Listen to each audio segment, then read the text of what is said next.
Teacher नहीं है। चित्तो बाबू education minister है, पैसा नहीं है एडीसी में, पैसा मांगने के लिए भीख मांगना पड़ता अगरतला में।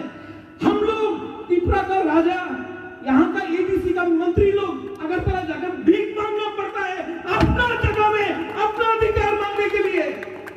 तो कितना साल तक और चुप बैठे, कितना साल तक कॉम्प्रोमाइज करे, कितना साल तक हम लोग अपना त्रिपुरा साहब को धोखा देकर अपना मंत्री अपना घर बनाए। अरे मेरे भाई, मेरे दोस्त, एक बार, सिर्फ एक बार, 3 महीना बाकी है, ये बार फाइट करके पूरा इंडिया को दिखाओ कि बुकुम वाला लोग और अकेला नहीं बैठेगा। अगर आप लोग है ना तो बुआ को कुछ नहीं चाहिए। अगर आशीर्वाद श्यामा बाबू का है, नगेंद्र जमतिया का है, वीर विक्रम का आशीर्वाद है ना, अगर द्रौपदी कुमार रियांग का प्यार है ना, हमको कुछ नहीं चाहिए।